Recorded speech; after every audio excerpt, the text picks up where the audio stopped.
Goeiemôre vriende, ons kom vanmôre by die 4de van die 7 briewe in Openbaring en ook die 4de oordenking in ons week van toewyding. Dit gaan oor die briefie aan die gemeente in Thyatira en ons gaan dit nou saam lees en daaroor saam dink, maar voor ons dit doen, kom ons bid eers saam. Here, baie dankie vir die voorreg wat ons het om voor u troon te mag verskyn. Baie dankie dat ons weet dat ons in Jesus Christus vrymoedigheid het om voor u te verskyn, want u het ons in Christus geplant en u het ons in Christus geregverdig, u het ons in Christus met u versoen, al ons sonde in Christus vergewe, en omdat ons in Christus is, kan ons met dieselfde vrymoedigheid as wat u seun voor u verskyn, ook voor u verskyn, want ons kom na u toe in die naam van ons Here en Verlosser Jesus Christus. Baie dankie vir die ontsaglike voorreg daarvan. Baie dankie dat ons soos in Thyatira kan meewerk aan die uitbreiding van u koninkryk. Baie dankie ook vir die waarskuwing wat daar uit Thyatira vir ons weer klink wanneer ons vanmôre daarmee besig is. Ons bid dat u vir ons sal onderskraag en dat u vir ons sal seën. Ons bid dat u woord vir ons sal oopbreek en dat ons die les van dit wat in Thyatira staan ook kan leer en toepas in ons eie lewens. Seën ons in die naam van Jesus Christus ons Here. Amen. Ek lees graag vir u die teks, dis die laaste gedeelte, die laaste perikoop van hoofstuk 2 en dit is een van die langer briewe van die 7 wat daar in Openbaring is. Ek lees, skrywe aan die leraar van die gemeente in Thyatira. So sê die Seun van God, wie se oë soos vuurvlam en wie se voete soos geel koper is. Ek weet alles wat julle doen. Ek ken julle liefde, julle geloof, julle diensvaardigheid en julle volharding. En ek weet ook dat julle nou meer doen as tevore. Maar ek het dit teen julle, dat julle die vrou Isebel laat begaan. Sy doen haar as profetes voor en leer en verlei my dienaars om ons sedelikheid te bedrywe en afgodsoffervleis te eet. Ek het haar kans gegee om haar te bekeer, maar sy wil haar nie van haar onsedelikheid bekeer nie. Kyk, ek gee haar aan 'n siekbed oor en die mense wat met haar oorspel gepleeg het, aan swaar lyding as hulle nie van hulle praktyke bekeer nie. Haar volgelinge sal deur 'n pessiekte om die lewe gebring word. Dan sal al die gemeentes weet dat dit ek is, die een wat die gedagtes en die begeertes van die mens deurgrond. Ek sal elkeen van julle straf volgens julle doen en late. Maar vir julle ander in Thyatira wat nie hierdie leer aanhang nie en nie die diep geheimenisse van Satan, soos hulle dit noem, leer ken het nie, sê ek lê op julle geen ander verpligting nie. Hou net vas aan wat julle het totdat ek kom. Aan elkeen wat die oorwinning behaal het en tot die einde toe volhou om te doen wat ek wil hê, sal ek mag en gesag oor die nasies gee. Hy sal hulle met 'n ysterscepter regeer. Hulle soos kleipotte stukkend slaan. Dieselfde mag en gesag het ek ook by die Vader gekry. Daarby sê, sal ek vir elkeen wat die oorwinning behaal, die môrester gee. Elkeen wat kan hoor, moet luister na wat die Gees vir die gemeente sê. Geliefdes in ons Here Jesus Christus, dis 'n baie interessante briefie hierdie.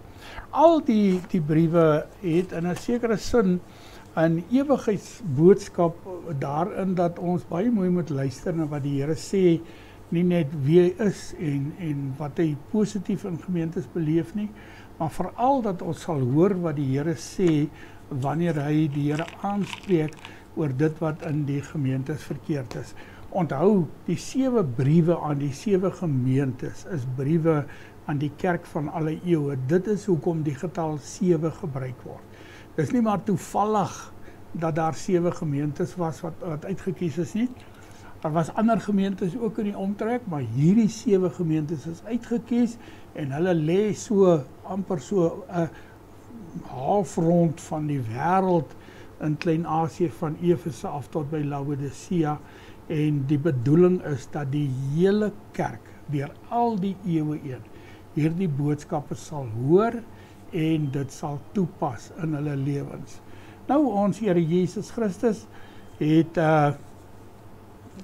homself aan hierdie gemeente openbaar as die Seun van God met oë soos vuur en voete soos geel koper. Dis die enigste plek in Openbaring waar daar 'n direkte verbintenis is tussen die Seun van God en Jesus Christus. Die ander kere is die verwysings baie meer verdoesel of verduister, sodat mense nie noodwendig, vyande nie noodwendig die waarheid kan raak sien in hierdie Seun van God nie. So hy openbaar homself as die Seun van God en hy het oë soos van vuur. Dis deurdringende, suiwerende oordeel. Ons gaan net nou weer daarmee te doen kry. Ons gaan net nou weer so 'n paar gedagtes daaroor wissel, maar nou eers net bewus daarvan dat dit deurdringende en suiwerende oordeel is. Die Here Jesus sien die werklike toestand van die gemeente in Thyatira raak. En sy voete soos blink koper of brons simboliseer vaste en onwankelbare gesag en oordeel. Wat is die gedagte wat ons hieruit moet saamvat? Ons moet vir mekaar sê, die Here Jesus Christus is nie net die liefdevolle herder nie. Hy is dit, ja. Hy is juist die liefdevolle God wat kom uitreik na mense, wat bereid is om sy eie goddelikheid op die altaar te plaas en die gestalte van 'n mens aan te neem as mens in hierdie wêreld te lewe, juis omdat hy ons so onbeskryflik liefhet. Maar as ons opgaan in God se liefde en nie ook onthou dat dieselfde God 'n God van reg en regverdigheid is en dat hy as regter in die wêreld optree, dan lewe ons net een helfte van die evangelie. En daardie helfte gaan vir ons bietjie in die moeilikheid inbring. Nou, die tweede gedagte van die brief, soos in al die ander briewe, is dat die Here Jesus dan begin met die getuigskrif wat hy aan die gemeente wil gee. En die eerste deel van die getuigskrif is positief en dis oorweldigend positief. Die Here Jesus sê vir hulle, ek weet alles wat julle doen, ek ken julle. Onthou nou hierdie kennis, daardie intieme verhoudingskennis wat ons ook baie dikwels in ons eie lewensverhoudings beleef. Maar hier in hierdie gedeelte nou ken die Here Jesus 5 mooi kenmerke van die gemeente. En as 'n mens dink aan 5 mooi uitstaande kenmerke van 'n gemeente, dan mag dit in 2026 nogal sukkel om dit reg te kry. Daar's baie min gemeentes wat al 5 hierdie kenmerke so uitleef, soos in Thyatira. En die kenmerke is hulle geloof, dis hulle vertroue op God, op Jesus Christus, hulle diens, hulle liefde, hulle volharding en hulle groei. Ek gaan nie verder op elkeen van hulle in nie, ons het nou al baie daaroor gesê en die video gaan heeltemal te lank word as ek elkeen van hulle moet ontleed. Maar die belangrike ding is dat die liefde, geloof, diens, volharding en groei in goeie werke in die gemeente in Thyatira vas staan en dat hulle regtig met die regte goed besig was in Thyatira. Die grootste deel in elk geval van die gemeente, soos wat die Here Jesus ook nou vir die gemeente gaan sê. Maar ongelukkig is daar ook 'n negatiewe kant aan hierdie gemeente se beoordeling in Jesus se getuigskrif. En dit is dat hulle verdraagsaam is teenoor Jezebel.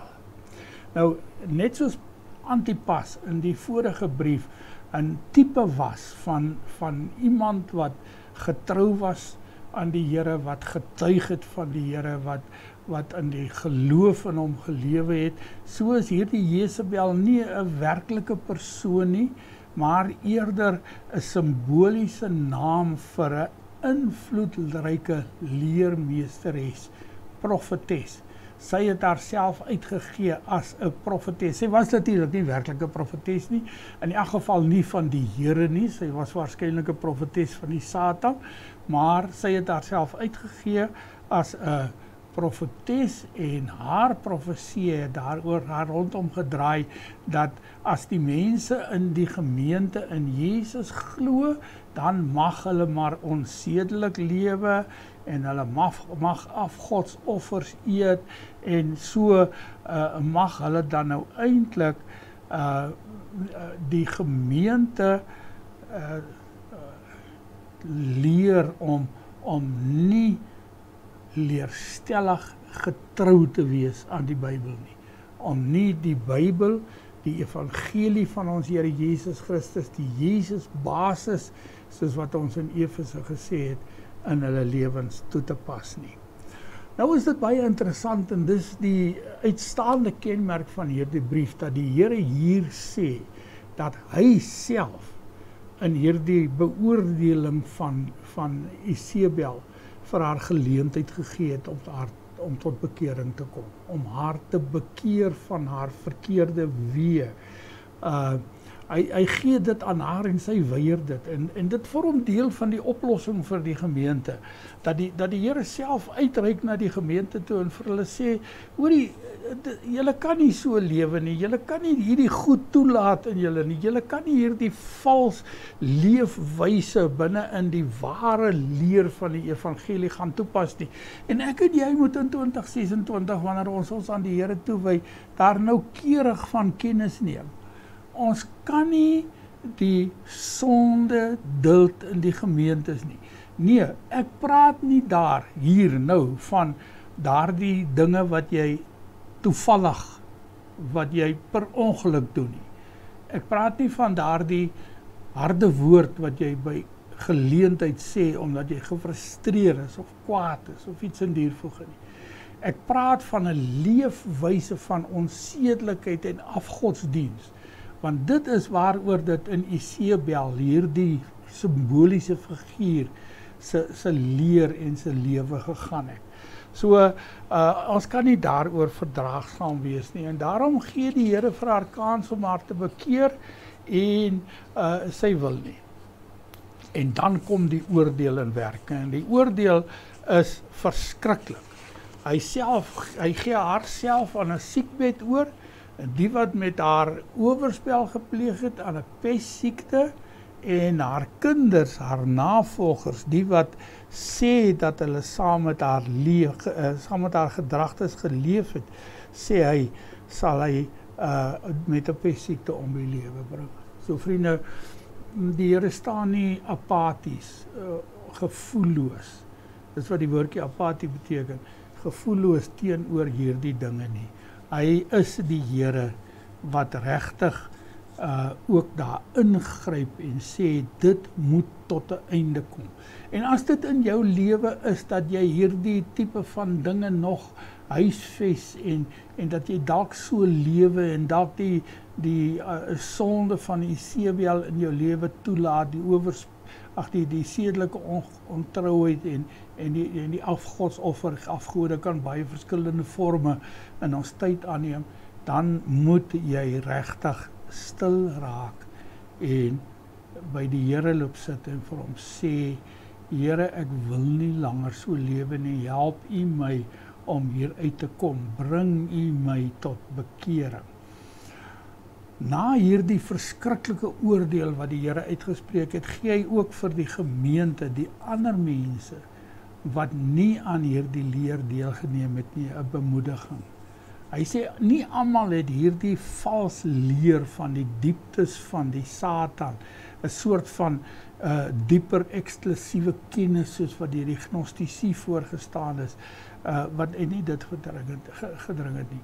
En nou kom die Here en hy vra vir hulle nie, doen nog soveel meer nie. Onthou, hulle was al liefde, geloof, diensvaardigheid, daai 5 mooi kenmerke wat die Here aan die begin van hulle genoem het. Hy sê, hou net vas, bly net volhard, hou styf vas aan dit wat ek vir julle kom leer het en wat ek vir julle wil gedoen het. En dan kom hy in Thyatira met 'n wonderlike belofte aan die gemeente. Hy sê, as jy oorwin, sal ek vir jou gesag gee oor die nasies, en jy sal hulle met 'n ysterscepter regeer, en hulle stukkend slaan soos potyster. Maar dis nie die mens, dis nie die oorwinnaar se gesag hierdie nie. Dis verskriklik belangrik dat ek en jy sal verstaan dat ons nie kan aanspraak maak op hierdie oorwinning en daarom op hierdie ysterstaf en dat ons dan ons medegelowiges en die ander mense rondom ons so verskriklik sal regeer nie. Nee, dit is die gesag wat Jesus Christus self by die Vader gekry het. Dus ek en jy het net in Christus daardie gesag, en as ons dit in Christus het, dan regeer ons soos Christus. Hoe regeer Christus? Christus regeer deur ons op die lewenspad te vergesel.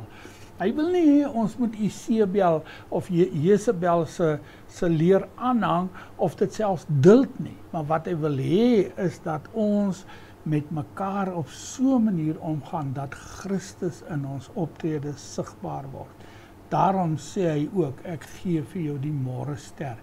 En daardie sinnetjie beteken, ek gee myself aan jou, om jou te help, om jou te dra, om in jou te regeer, sodat jy ook oor die naasties kan regeer.